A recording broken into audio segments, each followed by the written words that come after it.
Voilà, pour ce film très fort sur le combat de cette adolescente pour échapper à cette communauté sectaire qui concerne, on le verra, énormément de gens, même si on en parle peu. On estime ainsi que 500 000 personnes en France, dont 80 000 enfants, seraient aujourd'hui embrigadés dans des sectes. Et encore, ce chiffre serait bien en dessous de la réalité selon les spécialistes. Le phénomène est d'ailleurs en forte hausse, notamment depuis la crise du Covid, là aussi on en parlera, ce qui est évidemment très inquiétant. Et désormais, de nouveaux mouvements et de nouveaux gourous recrutent également sur les réseaux sociaux sous couvert de thérapie bien-être, de thérapie santé. Alors on verra comment ils procèdent pour embrigader leurs victimes. Comment échapper justement à ces mouvements? À partir de quand doit-on s'inquiéter pour un proche? Et comment aider à s'en sortir ceux qui se retrouvent ainsi embrigadés? On en parle donc comme promis avec nos invités. Bonsoir Ricardo Mendes.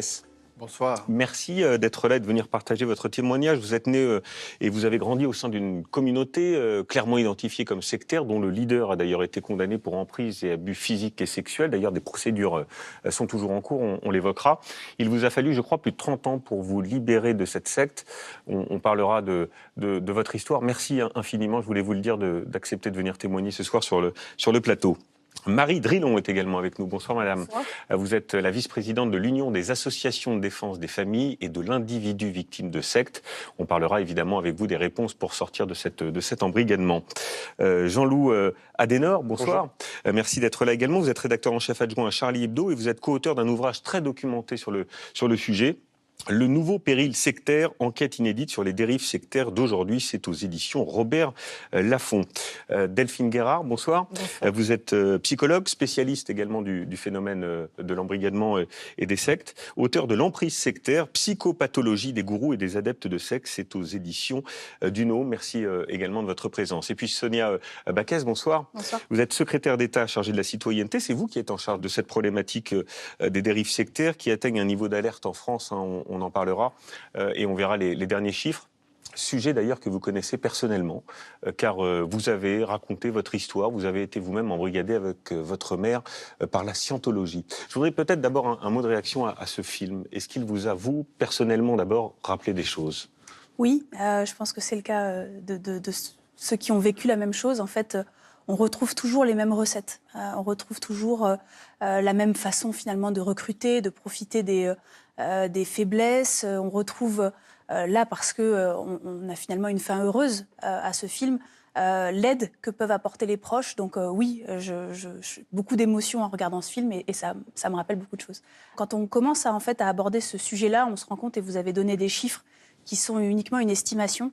On a des alertes très fortes sur l'augmentation du phénomène, avec plus 33% en un an, sans doute bien plus, parce qu'on n'a que la partie émergée de l'iceberg. Oui. Donc on a une vraie inquiétude et je pense que pour ce qui concerne les enfants, puisque c'est l'objet de ce film, c'est encore plus difficile à savoir parce que ce qui se passe est à l'intérieur de la famille, à l'intérieur d'une communauté, et que donc on le voit beaucoup moins bien.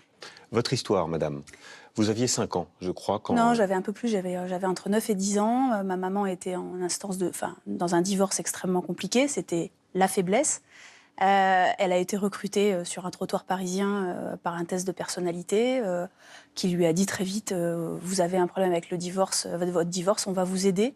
Et là, c'est le début de la spirale. C'est-à-dire qu'elle s'est fait aborder Elle s'est fait aborder dans la rue. Tout simplement par un test de personnalité qui ressemble à ceux qu'on fait dans les magazines féminins. Et c'est vrai qu'elle est rentrée par ce test de personnalité qui permettait à l'organisation de savoir quels étaient vos points de faiblesse. La scientologie, elle savait que c'était des scientologues lorsqu'elle a fait ce test? Pas au moment du test, évidemment, parce que je pense que si on vous dit dès le départ vers quoi on va vous amener, vous ne rentrez pas. Ouais. Parce que ce qu'il faut comprendre, c'est que les victimes, ça peut arriver à n'importe qui. Parce que si on vous dit au départ que vous allez croire, pour ce qui concerne la scientologie, à des âmes qui se déplacent d'un corps à l'autre, si on vous explique dès le départ la fin de l'histoire, vous partez en courant. C'est pas comme ça que ça se passe. Les choses se passent petit à petit. C'est pour ça que je pense qu'il faut que chacun comprenne que ça peut arriver vraiment à n'importe qui. C'est une mécanique insidieuse. Ma maman avait bac plus 5. Son mari était médecin. Il est rentré aussi. Et vous avez, avec votre mère, à l'issue de ce test et de ce premier contact avec les scientologues, vous avez grandi dans cette... comment on peut qualifier ça d'ailleurs? Une communauté? Une communauté, oui. Une organisation à caractère sectaire, peu importe comment on l'appelle, Qui vous enferme. Qui vous enferme, en fait, tout simplement, mais dans un cocon qui est au départ plutôt agréable. C'est pour ça que les victimes ont du mal à en sortir. Pourquoi vous dites agréable? Parce qu'en fait, on vous met dans un endroit où, d'une part, les gens s'intéressent à vous, D'autre part, on crée un vocabulaire différent, des codes différents, ce qui fait qu'en fait, vous vous sentez... Je vois monsieur en face qui acquiesce parce qu'il a dû vivre la même chose, c'est-à-dire qu'on vous met finalement des codes différents qui font qu'en fait, vous vous sentez en situation d'inconfort quand vous êtes à l'extérieur. Et donc, vous êtes dans un cocon très, très agréable qui, au final, vous enlève... Ma mère a dépensé des sommes absolument phénoménales, s'est coupée de sa famille, etc., etc., quand il n'y a pas des choses plus graves comme celles que vous avez vécues. Mais en tout cas, c'est effectivement au départ plutôt agréable. Mais concrètement, on vit en communauté, dans des lieux dédiés? Alors, moi, je vivais... Dans des écoles particulières? Alors, moi, je vivais chez moi. Chez moi, je n'étais pas dans une communauté la nuit, mais j'étais dans une école scientologue pendant près de 2 ans. Alors, quand on est enfant, et c'est ce qu'on voit bien dans ce film, quand on est enfant, on ne se rend pas compte de ce qui est normal ou acceptable ou pas. C'est les parents, et les parents sont considérés parce qu'on est coupé de l'extérieur. D'une part, et puis en plus, les parents, on ne peut pas considérer, quand on est enfant, on ne peut pas considérer que ses parents nous emmènent sur une mauvaise voie. C'est la seule référence qu'on a. Et donc, quand ma maman me met dans une école scientologue, j'y suis comme je serais dans n'importe quelle école. Et au final, quand les cours sont validés, entre guillemets, par un espèce de détecteur de mensonges, comme je n'ai pas d'autres références, ça paraît normal. Attendez, comment ça, validé par un détecteur en fait, de mensonges? on n'avait pas de prof, on avait des polycopiés. Et en fait, pour vérifier qu'on avait bien appris nos cours, au lieu d'avoir à la fin un QCM ou un examen, on nous faisait passer ce qu'on appelle un électromètre, mais qui est une forme de détecteur de mensonges, où on nous disait est-ce que tu as bien lu le polycopié? Ça paraît...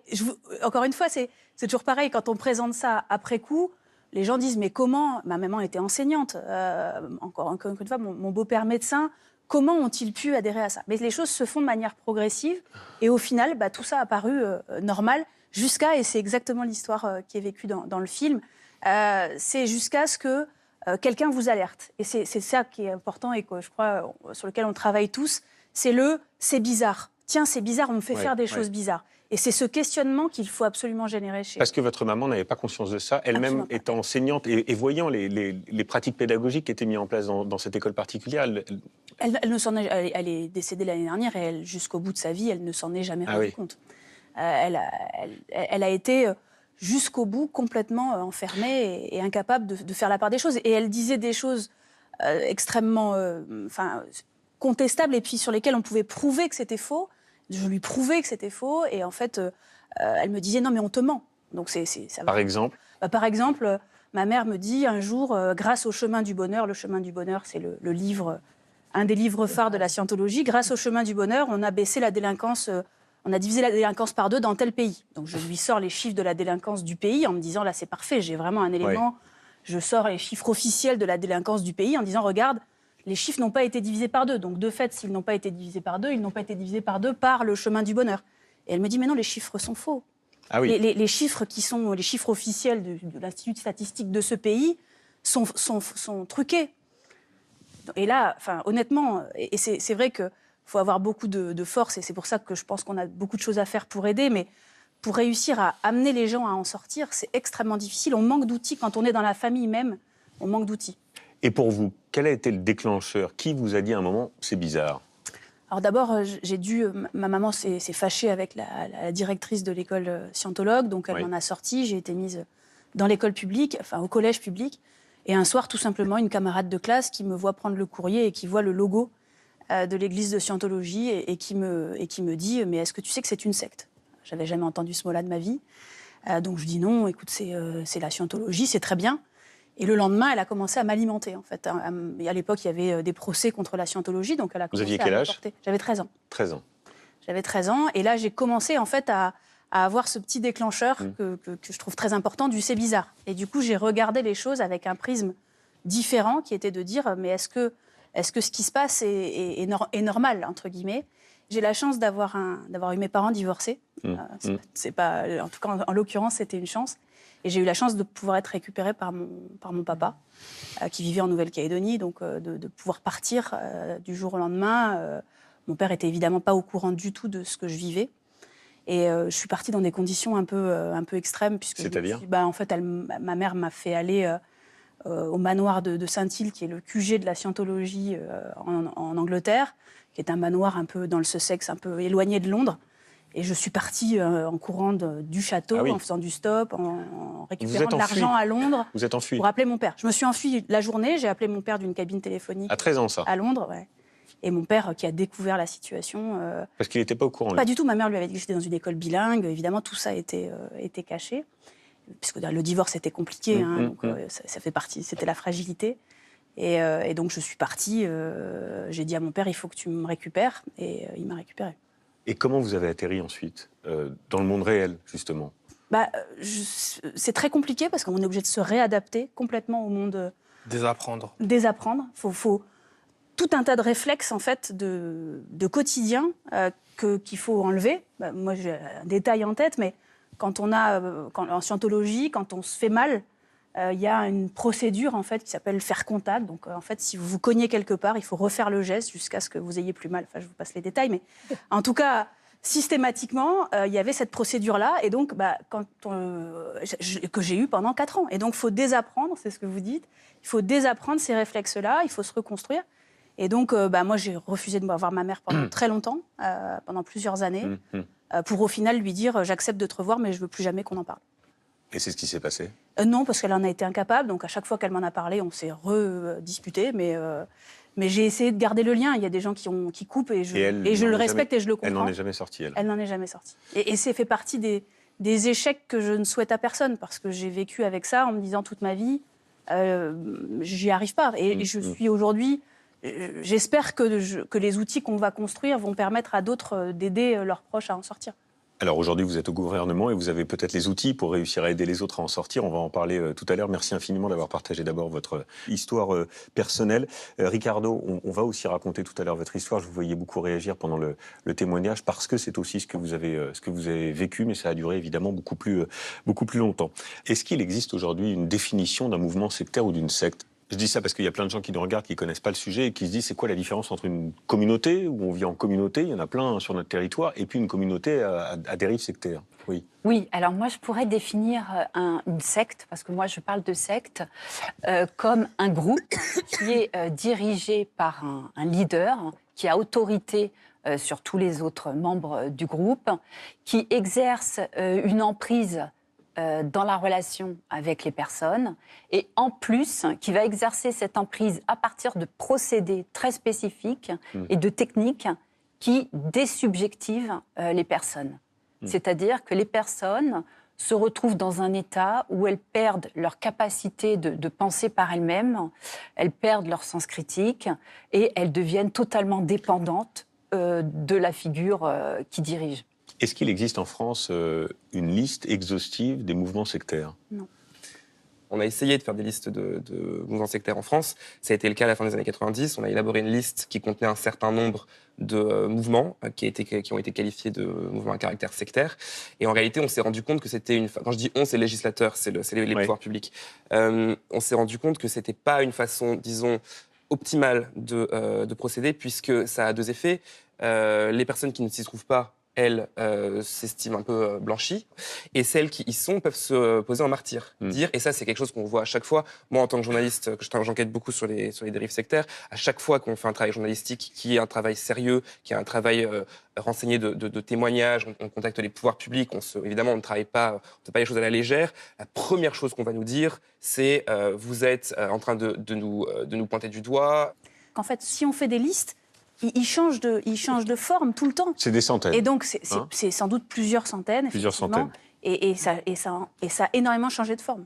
Alors, rebonsoir Ricardo. Bonsoir. Merci d'avoir patienté. Je disais tout à l'heure que vous aviez beaucoup réagi au témoignage de Sonia Backès, parce que vous avez vécu toute votre enfance dans une secte qui avait rejoint votre mère quand elle avait, je crois, 17 ans.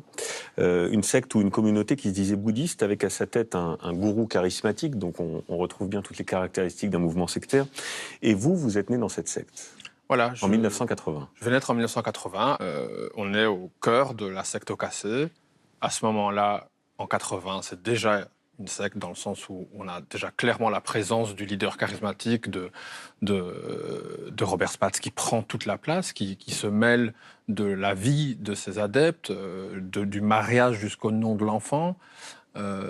qui se mêle absolument de tout, vraiment du micromanagement qui va dans tous les secteurs de la vie communautaire. Parce que ce qui est important de dire quand on va découvrir la suite de l'histoire que vous allez nous raconter, c'est qu'au début, la promesse est belle.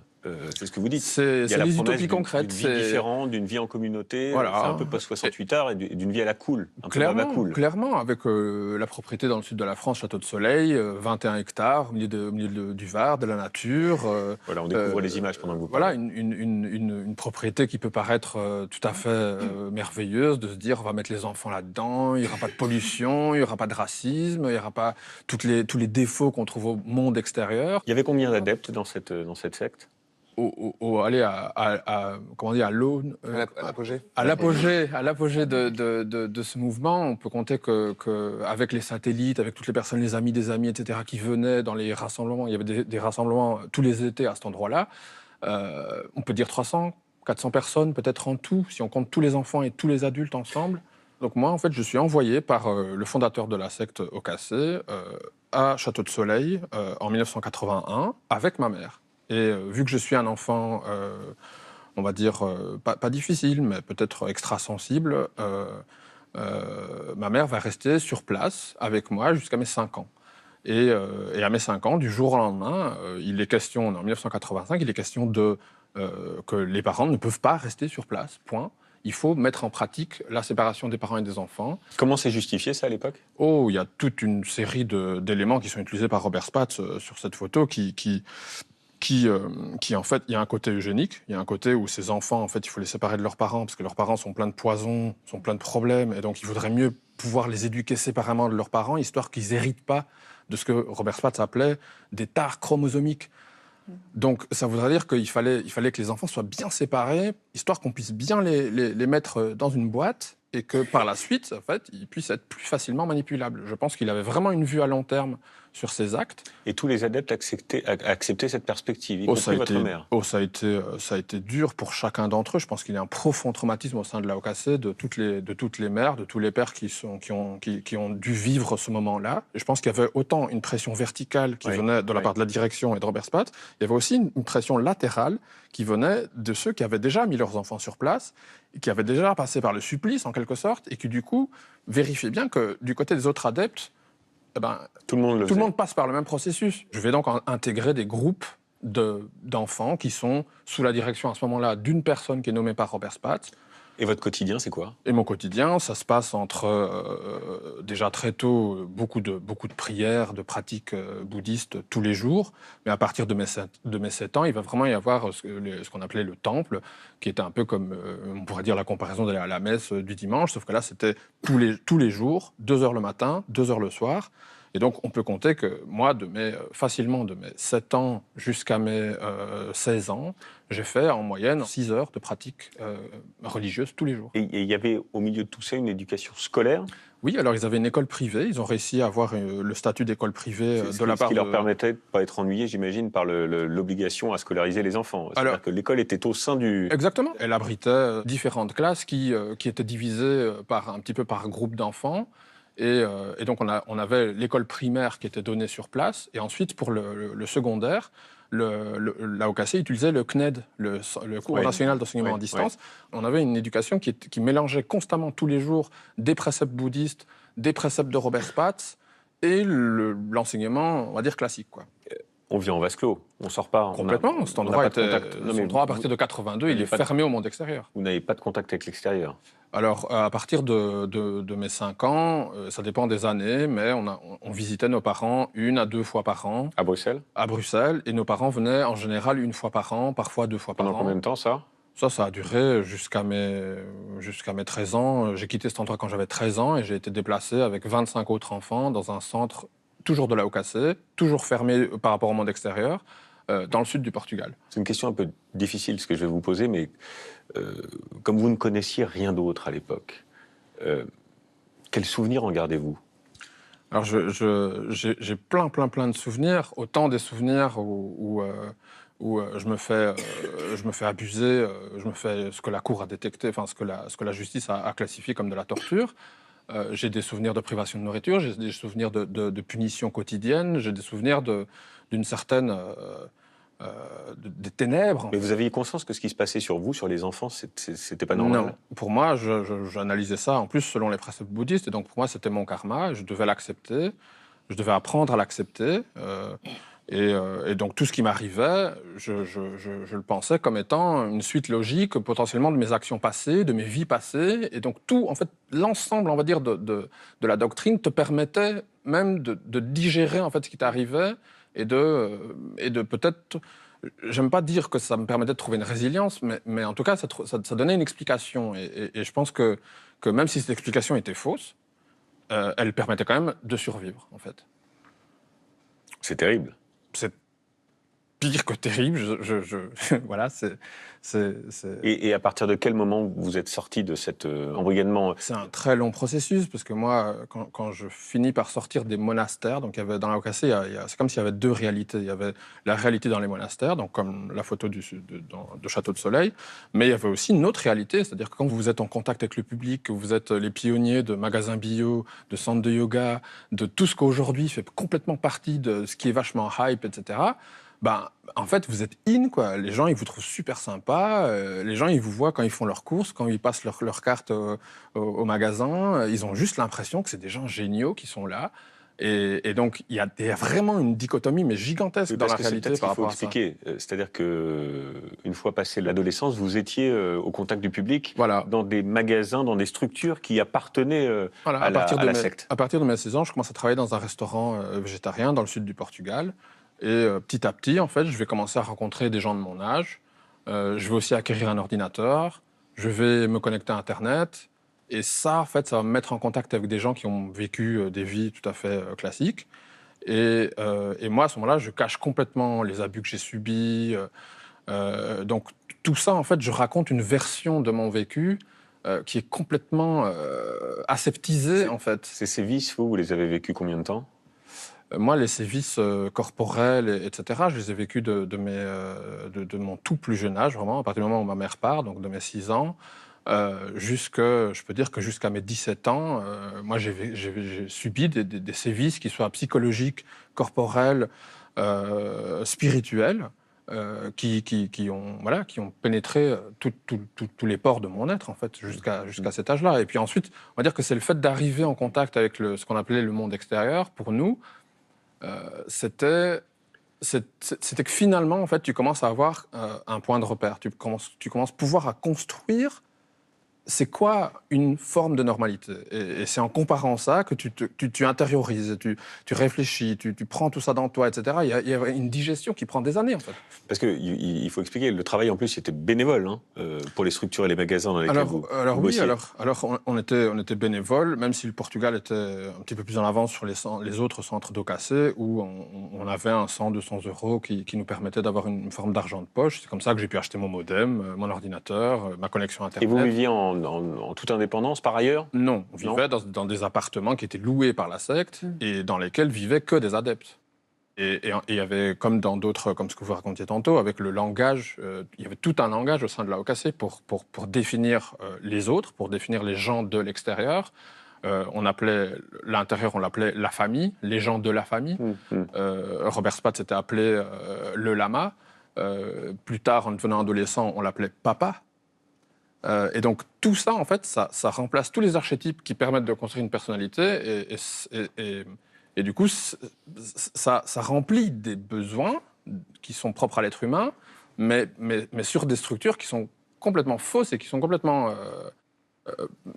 qui n'ont pas de fondation réelle. Et le jour, en fait, où tu as véritablement besoin d'aide, par exemple, si on prend, que ça soit ne fût-ce que des maltraitances à Château de Soleil ou un gamin qui se casse le bras, etc., ben, dans tous ces moments-là, un gamin qui devient malade, tous ces moments-là, en fait, c'est là que tu vois qu'en fait, la réponse qui provient, on va dire, de la structure est à chaque fois complètement en deçà de juste du respect des droits de l'homme. Hein, c'est-à-dire que c'est juste débile de se dire que des enfants ont pu être traités comme ça en France, qu'il y avait des inspections de l'éducation nationale, qu'on recevait des alertes avant. Qui n'ont rien vu. Qui n'ont rien vu, tout ça. Qui n'ont rien vu. Et tout ça, le pire, c'est que tout ça est utilisé contre nous en tribunal 20 ans plus tard, en disant, mais non, regardez, il y avait des gommettes vertes. Personne n'a rien vu. Oui, Madame la Ministre. C'est effectivement affolant et je pense qu'on avait encore moins d'outils on n'en a pas encore assez, et on est en train d'en construire, mais on en avait encore moins il y a 20 ans que ce qu'on a aujourd'hui. Aujourd'hui, on a des outils en plus. On a notamment ce qu'on appelle la loi séparatisme qui est passée, qui nous permet en fait d'avoir des outils pour ce qu'on appelle l'école en famille, qui est complètement déconnectée, sur les structures à caractère séparatiste pour aller vérifier via des inspections de l'éducation nationale, etc. Alors, il y a encore plein de choses à faire et c'est ce sur quoi on travaille, c'est clair. Mais on a sans doute un peu plus d'outils aujourd'hui. On l'espère. Enfin, vu le récit, en tout cas, vu l'espère. effectivement ce qui se passe. Alors, en préparant cette émission, il y a quelque chose, permettez-moi qu'on en parle, mais qui est assez terrible. C'est que vous dites aussi, au fond, quand j'étais sorti de cette secte, j'avais besoin d'y retourner. Parce que j'avais besoin aussi d'être rassuré. Parce que quand on vit dans cette famille, aussi terrible soit-elle, on est tellement embrigadé qu'on a besoin d'y retourner. C'est surtout que c'est ton cercle social, c'est ta famille, c'est tes amis, c'est toutes tes structures d'affection sont construites sur ces gens qui sont là, même si parfois elles sont toxiques. Parce qu'on n'a pas l'esprit de rébellion. Ça n'existe pas. Alors c'est arrivé chez nous à partir des années 90. Il commençait à avoir d'ailleurs, c'est pour ça qu'on est déporté au Portugal. Je pense qu'il y a vraiment toute une partie des adolescents. Moi, à ce moment-là, j'ai 13 ans. Et donc, je commence à réfléchir. J'essaie de me révolter contre ces mauvais traitements qu'on subit. Et d'autres enfants un tout petit peu plus âgés que moi aussi, jeunes adolescents, essayent d'intervenir. Et on s'organise. On fait passer le mot qu'en fait, les enfants subissent des mauvais traitements. Et du coup, quand un des responsables nous prend à part dans sa petite chambre et on sait qu'un enfant va être puni, eh ben les plus grands, ils vont venir dans les 20 minutes qui vont suivre, ils vont faire du boucan, ils vont déranger, ils vont faire en sorte que l'adulte à l'intérieur qui est en train de faire des actes d'abus en fait envers un enfant, c'est pas le bon moment et hop, il laisse sortir l'enfant de la chambre. C'était des micro-interventions qu'on devait faire entre nous, c'est-à-dire qu'on n'avait personne sur place, qu'on sentait qu'on pouvait être en confiance et dire il y a ça qui est en train de m'arriver, j'ai besoin que quelqu'un intervienne. Et les parents sont à 2000 km de là, donc. Qu'est-ce qui a été le déclencheur pour vous, le déclencheur qui a fait que vous êtes sorti de tout ça? Moi, je commence à sortir de tout ça d'abord dans ma tête, même si physiquement, j'habite encore dans les locaux de cet endroit. En 2003, je quitte le Portugal et j'arrive à Bruxelles, qui est le centre de la secte. Je travaille toujours dans un restaurant végétarien qui appartient à la secte. Et à partir des années 2006, 2008, 2010, il va y avoir les premières révélations d'abus sexuels. Et ça, je pense que pour moi, personnellement, je m'étais dit, bon, ok, on a été abusé physiquement à tous ces niveaux-là, etc. Et pour moi, apprendre les faits d'abus sexuels sur mes camarades, sur les jeunes filles, sur les adolescentes, moi, je me suis dit, ça c'est beaucoup trop énorme, ça va pas. Et en plus, cette prise de conscience, elle était même enterrée par une précédente affaire d'abus sexuels qui se passe aussi à Château de Soleil, mais qui avait été étouffée dans les années 90. Donc moi, en fait, cette question, elle va devenir l'espèce de fibre qui va faire que je me dis, en fait, on ne peut pas rien faire. Et en plus de ça, à ce moment-là, j'en suis pas conscient du tout. En 2003, j'ai pas du tout eu conscience que il y a eu des perquisitions de police en 1997. On est en 2003, et moi, j'ai aucune idée de où en est la justice. Je pense même pas à l'idée, ah tiens, je vais aller à la police. Non, toutes ces idées-là, elles font pas partie du codex, en fait, du système avec lequel tu fonctionnes. Donc il faut, de nouveau, il faut rentrer en contact avec le vaste monde, il faut vivre des expériences, il faut désobéir, il faut désapprendre. Et c'est au contact de ce désapprentissage et de ces désobéissances qu'on rencontre des autres esprits, des autres personnes qui posent des questions, on raconte, et en fait, toute la construction va partir de là. Il y a une forme de prise de conscience qui s'opère à ce moment-là, et puis après, je crois que vous rencontrez quelqu'un. Oui, je vais rencontrer la femme qui va devenir la mère de ma fille, et cette situation-là, en fait, quand je vais apprendre que je vais devenir père, là, en fait, pour moi, la situation, c'est terminé. C'est qu'il n'y a même pas de réflexion. C'est-à-dire que dans les heures qui vont suivre ce jour-là, je vais partir. Point. Et ma compagne, à ce moment-là, a son propre appartement. Elle ne fait pas partie de la secte. Et je me tire. Et je vais aller vivre complètement à l'extérieur. Elle connaissait votre histoire ? Vous lui avez, j'imagine, raconté Non, pas du tout. Je pense qu'au moment où on se rencontre, elle est même impressionnée par ce qu'elle en perçoit. Ah oui. Parce que la vie communautaire peut-être l'attire un petit peu, parce que le côté bouddhiste est très vendeur et fonctionne très très bien. Donc tout ça est plus attirant que répulsant. Et c'est moi qui décide de partir, de surtout pas éduquer ma fille sur place et de me tirer, quoi. Aujourd'hui, vous estimez en être complètement sortis? Ah mais oui, complètement. Aujourd'hui, avec les procédures en justice que j'ai fait, avec plus de 40 personnes qui sont venues témoigner dans différentes procédures, que ce soit en Belgique ou en France, avec tout le recul que j'ai dû construire pour savoir expliquer 40 ans de vie, parfois en 1 heure ou en 20 minutes ou en 5 minutes, il faut carburer pour qu'on ait une explication rationnelle qui fonctionne, qui permette de se regarder aussi dans un miroir en se disant, ben voilà, moi j'ai vécu, j'ai ça, mais je ne suis pas que défini par tout ça. Je suis beaucoup plus que cette tragédie, en fait. C'est fou comme vous en parlez. Vous en parlez bien avec beaucoup de lucidité et bravo. Enfin, merci d'avoir partagé avec nous ce témoignage très fort. Marie Drillon, peut-être un mot de réaction et puis aussi sur la problématique des enfants. C'est vraiment quelque chose sur lequel on voulait insister ce soir. C'est une problématique qu'on a aussi découvert parce qu'au fond, ce sont, j'allais dire, peut-être eux les premières victimes de ces violences C'est une sectaires. problématique que nos associations ont mis un certain temps, on a mis un certain temps à comprendre l'importance.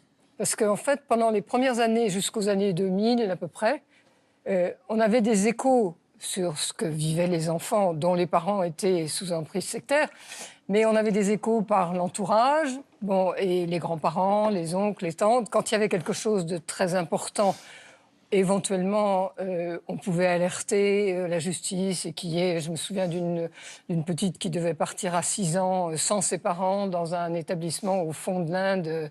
On a pu empêcher qu'elle parte, si vous voulez. Mais c'était des cas isolés. Et en fait, c'est quand ces enfants de secte, entre guillemets, qui ont grandi dedans, sont arrivés à l'âge jeune adulte et en sont sortis et sont venus raconter, ont essayé de raconter, parce que ça met un temps avant de mettre les mots sur tout, qu'on a mieux compris, en fait, ils étaient totalement déphasés par rapport à la société. D'ailleurs, je pense à l'une d'entre elles qui m'a expliqué, elle m'a dit « Mais moi, je suis une migrante, je ne connais rien ». Et pourtant, elle est allée à l'école publique, si vous voulez. Mais l'école publique, quand vous êtes dans un mouvement d'emprise sectaire, on vous explique exactement comme tout à l'heure, mais de toute façon, ce qu'on te dit là, c'est des mensonges. Donc c'est la double scolarité, etc. Et à ce moment-là, on a réalisé, si vous voulez, que les atteintes à la parentalité dans les mouvements sectaires avaient des conséquences absolument dramatiques. Alors ça peut être parentalité supprimée, parentalité culpabilisée, tout ce que vous voulez. Mais ces enfants, leurs parents, ce sont quand même leurs parents. Comme dans les cas de violence dans des familles, si vous voulez. Donc la sortie et la prise en compte de tout ça, il a d'abord fallu qu'on comprenne, qu'on observe, qu'on comprenne, et ensuite, ce que certains font maintenant quand même de mieux en mieux, mais c'est difficile, comment intervenir? Parce que les parents, c'est eux qui ont l'autorité parentale. Alors, sur les enfants, Jean-Louis Adenor, je disais tout à l'heure le chiffre, est-ce que vous le confirmez plus ou moins? 80 000 enfants qui sont... Encore une fois, sur les chiffres, c'est très compliqué à dire. Je ne crois pas qu'il y ait eu d'études suffisamment riches qui aient été menées pour nous permettre d'avoir un chiffre assez précis. En revanche, je voudrais quand même dire que ce que Ricardo a très bien raconté tout à l'heure sur l'école, sur le fait d'être sorti, d'être enfermé dans ces environnements-là, ce sont des choses qu'on voit encore. Le fait qu'il y ait des contrôles qui ne soient pas faits ou qui ne détectent pas la situation dans laquelle se trouvent ces enfants, moi, c'est des choses que j'observe encore aujourd'hui. C'est-à-dire qu'il y a en ce moment en France des écoles hors contrat, des structures parfois pas déclarées qui reçoivent des enfants dans lesquels soit il n'y a pas de contrôle qui est fait, soit il y a des contrôles qui ne détectent pas la situation de danger dans laquelle se trouvent ces enfants. Je pense que c'est important de le dire, parce qu'effectivement, on a la question des outils qui est posée, la question de la puissance publique qui se pose, et la question de l'autorité parentale, qui est également hyper importante. Oui. Une fois qu'on a détecté, qu'est-ce qu'on fait? Quand les parents sont d'accord pour mettre ces enfants dans ces structures-là, qu'est-ce qu'on peut faire? C'est la question qu'il faut poser. Donc, ce que raconte Ricardo, c'est pas une situation qui est passée, c'est pas une situation qui est derrière nous, c'est une situation qui existe encore aujourd'hui. Sonia Baquet, sur la problématique des enfants, c'est vraiment un truc que vous avez pris à bras-le-corps aussi. Je disais le chiffre de 80 000 enfants, alors vous me dites, on ne sait pas vraiment, mais c'est peut-être beaucoup plus. Comment on fait pour sortir ces enfants d'une telle situation? Alors d'abord, le chiffre, on n'en a pas, très clairement, parce qu'en fait, je l'ai dit au départ, mais les signalements ne sont que la partie émergée de l'iceberg. On ne voit pas tout, et en particulier sur les enfants, pour toutes les raisons qui ont été évoquées sur le plateau. Les enfants ne parlent pas, les enfants considèrent évidemment plus qu'encore un adulte qu'ils ne sont pas victimes, puisque ce sont leurs parents qui les mettent dedans, donc ça ne peut pas être des victimes. Donc pour tout un tas de raisons, on a une vision, évidemment très partielle de la situation. Mais le premier signal d'alerte, c'est quoi?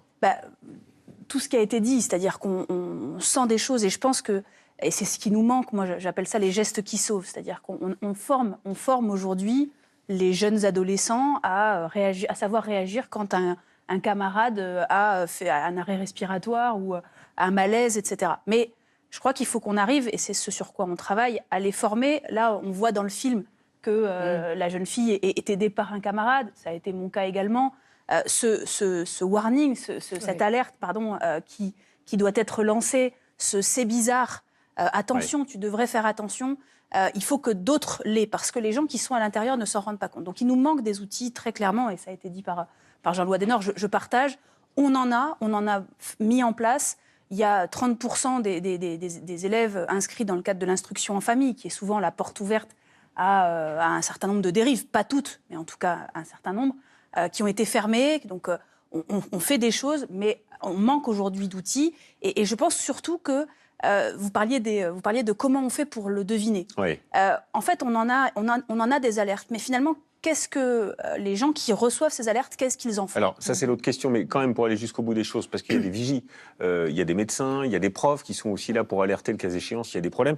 Et les 9 et 10 mars dernier, vous avez organisé pour la première fois les premières assises nationales de lutte contre les dérives sectaires. Ça n'avait jamais eu lieu. Et vous avez annoncé une feuille de route qui porte notamment sur la prévention. C'est pour ça que je vous pose la question, parce que cette prévention, elle est importante, mais concrètement, elle prend quelle forme? Concrètement, alors, beaucoup de choses, parce que d'abord, encore une fois, les organisations ont évolué. On est aujourd'hui sur beaucoup, et je pense que ça fait partie des questions qui vont suivre, mais beaucoup de dérives sectaires en matière de santé aujourd'hui. Donc, on a tout un travail à mener pour finalement ne pas permettre d'exercer à ceux qui pratiquent ce genre de dérives. Et on a surtout le fait de savoir à qui quelqu'un qui voit une alerte. L'alerte, c'est quoi, pour être concret? C'est quelqu'un qui s'isole, c'est quelqu'un qui a un mode de vie communautaire, c'est quelqu'un qui, ça a été dit aussi tout à l'heure, qui perd son esprit critique, qui vous tient des théories qui paraissent bizarres. Enfin, il y a tout un tas d'alertes. Et à quel moment et que fait de cette alerte le médecin, vous en avez parlé, l'infirmière de l'établissement scolaire, le conseiller d'éducation? Oui. En fait, aujourd'hui, ils n'ont pas les outils. Et on prévient qui dans ce cas-là? Pour l'instant, on a un formulaire qui est sur le formulaire de la Mivilude, mivilude.intérieur.gouv.fr, mais vous imaginez bien que là-dessus, on a eu 4000 signalements, mais encore faut-il le savoir, personne ne le sait. Donc il y a un problème de communication. Il y a les associations qui font un travail extraordinaire auprès des victimes. Mais moi, je suis convaincue, et ça a été dit par tous ceux qui parlent sur le plateau, c'est beaucoup plus difficile d'en sortir que d'éviter de rentrer. Donc vraiment, la prévention... Le fait même si ce n'est pas suffisant, on en profite, regardez, pour donner le site internet de la Mivilude, la mission... La mission interministérielle de vigilance et de lutte contre les dérives sectaires. Voilà, c'est dit. Et donc, le site internet et l'adresse s'affichent actuellement à l'écran. Il manque il faut qu'on arrive excusez-moi, mais à territorialiser, à être au plus proche possible des gens, de manière à ce que on n'arrive pas finalement à lutter une fois que la personne est complètement engagée dans l'organisation. Comme aujourd'hui on forme la police et les magistrats aux questions des violences sexuelles, à la question de l'inceste, à la question de la violence au sein de la famille, il faut pouvoir former également les pouvoirs publics à la question de ce qu'on pourrait appeler la dérive sectaire, la dérive spirituelle, la violence psychologique qui s'exerce dans le cadre de ces structures-là. Il y a un manque là-dessus, Sonia Bagas? Oui, ça fait partie des propositions des assises, la formation de tous les acteurs. De la même manière que ça a été dit, il y a beaucoup de points communs avec les violences intrafamiliales, la difficulté d'en sortir, l'emprise, etc. Et en fait, si on regarde il y a quelques années, et aujourd'hui tous les policiers ne sont pas encore formés, mais on en a formé beaucoup et de plus en plus, il y a quelques années, certains refusaient, et beaucoup plus en tout cas, refusaient de prendre les plaintes. C'était pas un sujet. Aujourd'hui, on a quand même de plus en plus de policiers, de gendarmes qui sont formés. Et sur les dérives sectaires, c'est absolument pas le cas. Donc, et c'est quand même la grande inconnue, c'est-à-dire que la notion d'emprise psychologique, la notion d'abus de faiblesse, elle est extrêmement complexe. C'est ce qui est expliqué, c'est-à-dire l'avocat se dit « Ouh là là, si je dois rentrer dans cette preuve-là, ça va être extrêmement compliqué. » Donc on a prévu, ça fait partie des propositions qui sont sorties des assises, on a prévu effectivement les formations de tous ceux qui peuvent intervenir. J'en ai parlé tout à l'heure, dans les établissements scolaires, au niveau des services publics, au niveau de la magistrature, au niveau des avocats, il y a à former tout le monde pour comprendre les mécaniques des dérives sectaires. Alors, ces nouvelles dérives sectaires, on va en parler parce que c'est vrai que le nombre de signalements de dérives a fortement augmenté depuis la pandémie du Covid. Et on a vu apparaître ces nouveaux gourous dans les domaines notamment de la santé, du bien-être, du développement personnel. Et l'un d'eux vient récemment d'être mis en examen par la justice pour abus de confiance et exercice illégal de la médecine. Alors, il se présentait comme naturopathe avec un régime, vous allez voir, à base de légumes crus. Il avait fait l'objet de plus de 600 signalements. On regarde un extrait et on se retrouve juste après. Il se présente comme naturopathe, expert du bien-être. Mais Thierry Casasnovas serait-il un gourou aux pratiques douteuses? La maladie n'existe pas et vous n'avez jamais été malade. Je vais te montrer comment cette tumeur n'est pas ce qui te met en danger, mais plutôt ce qui te maintient en vie. Sur sa chaîne YouTube, 80 millions de vues et près de 600 000 abonnés. Une communauté que le Catalan tente de convertir au crudivorisme, une thérapie par le jeûne et les crudités. Le jus que j'affectionne particulièrement, c'est le jus céleri-raisin. Avec ces jus, Thierry Casasnovas prétend guérir les cancers, le diabète. Sur ses conseils, certains adeptes auraient même arrêté leur traitement. Le naturopathe autoproclamé propose aussi des séminaires facturés 1 000 € et qui affichent complet. Des pratiques que le gouvernement surveille à la suite de nombreux signalements. Dans son village, près de Perpignan, Thierry Casasnovas est aussi conseiller municipal. Ici, personne ne dit avoir senti de tentative d'embrigadement de sa part. Son activité, on n'en était absolument pas au courant. Hormis tout ce qu'on voyait sur YouTube, tout ça. Mais sinon, dans le village, il n'en a jamais parlé. Pour moi, Thierry est une personne tout à fait avenante et gentille et disponible. Je ne comprends absolument pas pourquoi il a été mis en garde à vue, simplement parce qu'il n'a pas le même langage que tout le monde par rapport à la santé. Thierry Casasnovas a été placé sous contrôle judiciaire avec l'interdiction d'organiser tout stage ou formation en lien avec le bien-être et la naturopathie. Voilà, alors lui a été mis en examen, une procédure est en cours, Sonia Backès, mais vous me disiez, il y en a plein d'autres des comme ça. Oui, il y en a régulièrement, malheureusement. Donc effectivement, Thierry Casasnovas, qui était de celui qui avait le plus de followers, a été mis en examen. Oui, gros succès sur les réseaux sociaux. Voilà, et donc ce qui parfois peut légitimer aussi qu'on y croit. Oui, parce qu'évidemment, c'est toujours pareil, c'est la question de l'esprit critique et de l'éducation à l'information. En fait, les gens arrivent avec aucune alerte en amont, quoi. C'est-à-dire qu'ils ont vu une vidéo qui dit qu'on peut soigner le cancer avec des jus de légumes ou qu'on peut soigner Alzheimer avec un jeûne de quelques jours. Et puis ça passe sans aucun filtre, quoi, il n'y a pas de digue. Et donc on a quand même un énorme travail à faire, d'une part pour avoir de l'éducation à l'information dès l'école, qu'on ne traite pas les informations de la même manière en fonction qu'elles sont scientifiques ou non. C'est vrai qu'il y a la partie encadrement des pratiques, ce qu'on appelle les pratiques non conventionnelles de soins, donc ces pratiques parallèles. Jusqu'à présent, elles étaient dans Doctolib. Donc là aussi, quand vous arrivez sur Doctolib et que vous cherchez une pratique, vous n'êtes pas capable, vous, tout seul, de faire le tri. Donc là, on a fait déréférencer toutes ces pratiques non conventionnelles de soins. Mais il y en a là-dedans qui sont bien. Et donc le rôle de l'État, c'est de permettre de donner aux gens les outils pour dire, bah oui, lui, je peux aller le voir parce que finalement, il va me conseiller des choses à faire pour vivre sainement, pour manger sainement, etc.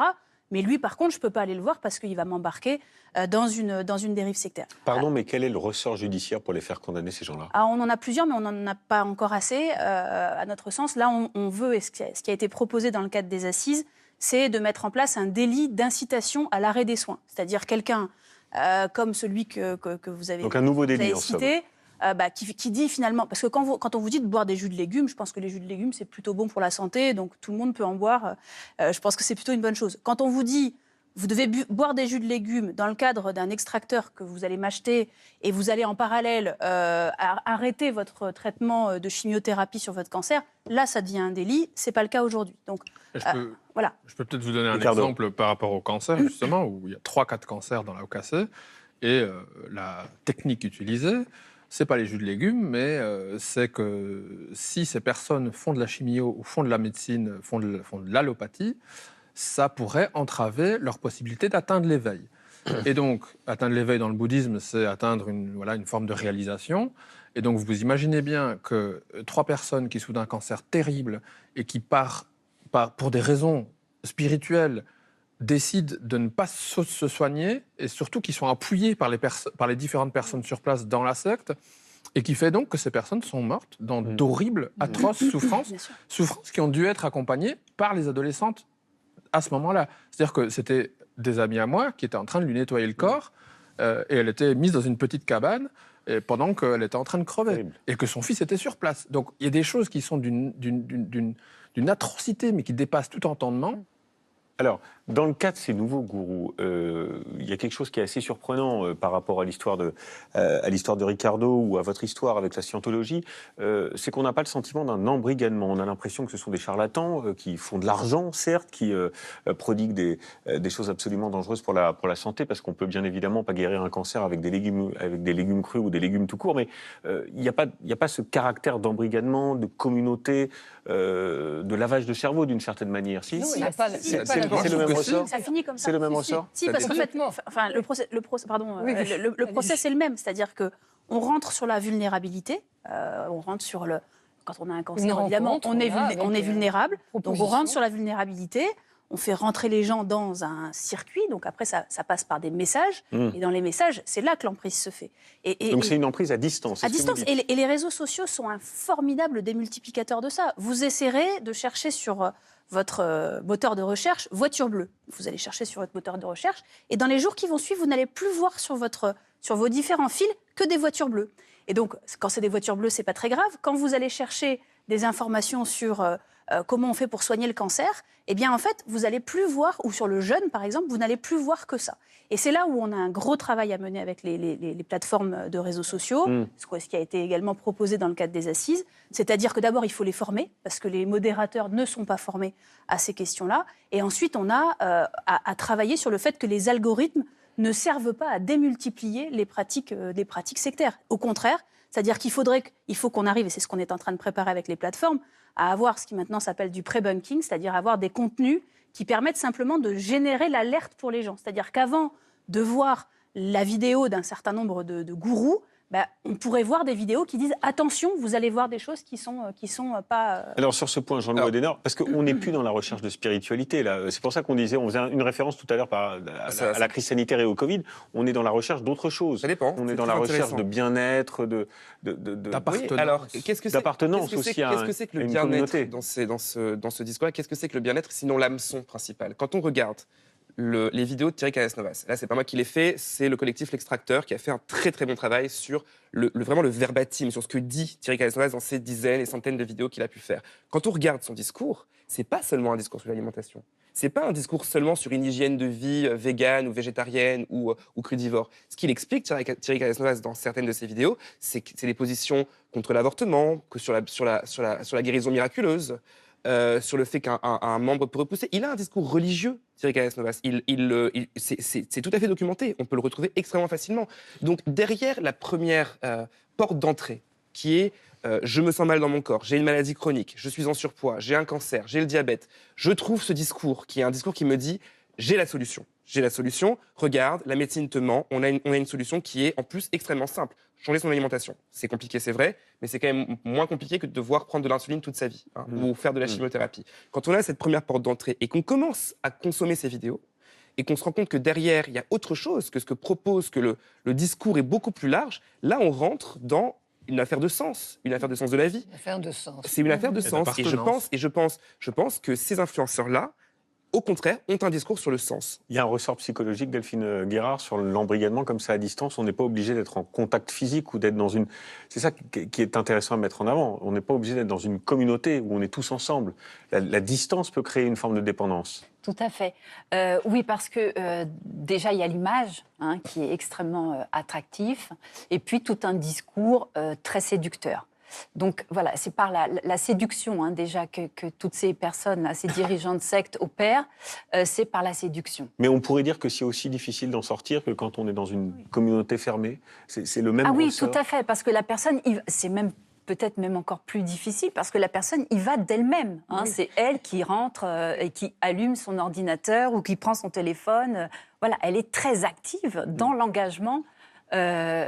C'est contre-intuitif parce qu'on a le sentiment, comme on est à distance, on peut sortir de ça très vite, à la différence d'un endroit où on est en vase clos. Et vous dites, Pas du tout, en fait. Non, pas du tout. Non, il y a comme une pulsion d'y aller, quoi. Il y a vraiment une curiosité, oui, parce qu'ils éveillent beaucoup la curiosité. Il y a toute une manipulation où ils vont répondre à des questions, où ils vont vous apporter des idées extrêmement énigmatiques, et donc ça vous donne envie d'y aller toujours plus. Sonia Backès. Plus, en parallèle, la déconstruction du système. Oui. C'est-à-dire que l'embrigadement, c'est aussi le fait qu'en parallèle, on vous a dit, c'est ce qui est cité sur Thierry Casasnovas, que en fait, tout ce qu'on vous propose à côté non seulement ne fonctionne pas, mais en plus est fait par un vaste complot qui fait que ça ne peut pas fonctionner. Donc en fait, on vous a vendu du rêve, c'est ce qui est dit, avec la séduction, et en parallèle, on vous a déconstruit le reste du système. Donc pour en sortir, c'est encore plus dur. C'est vraiment... on vous a complètement modifié votre sens critique. Petite parenthèse, jusqu'à présent, il y avait de la défiance vis-à-vis des politiques, des journalistes parfois. C'est assez nouveau, ça, une forme de défiance vis-à-vis du monde médical. Avant, les médecins, c'était la valeur sûre. Pourquoi c'est plus le cas? Ça fait quand même un certain temps, parce que si on prend par exemple cette Canadienne Ghislaine Langto, dans les années 90, je crois, la mafia médicale, elle avait déjà un certain nombre de thérapeutes, entre guillemets, qui la suivaient. Donc ça ne se voyait pas. C'est surtout, je crois que il n'y avait pas la caisse de résonance des réseaux sociaux. Elle a mis au grand jour des choses qui étaient latentes dans la société. Ça veut dire qu'il y a un vecteur commun à tout ça quand même, que ce soit les nouveaux gourous, que ce soit les anciens ou les sectes traditionnelles, c'est le chef. Le chef, un homme, une femme, qui est un peu le guide et qui emmène cet embrigadement, me semble-t-il. Sonia Backès. Ouais, il faut avoir à l'esprit, parce que encore une fois, on est aussi là pour que les gens soient vigilants, que le gourou, c'est pas quelqu'un qui a une grande cape et un chapeau pointu. Absolument. Dans le cas d'espèce, si. Mais... Dans le cas d'espèce, sans doute. Mais et dans le film en partie aussi. Mais c'est souvent pas le cas. C'est souvent pas le cas. Souvent, c'est quelqu'un qui exerce une forme de séduction, donc qui va ressembler à quelque chose que vous admirez.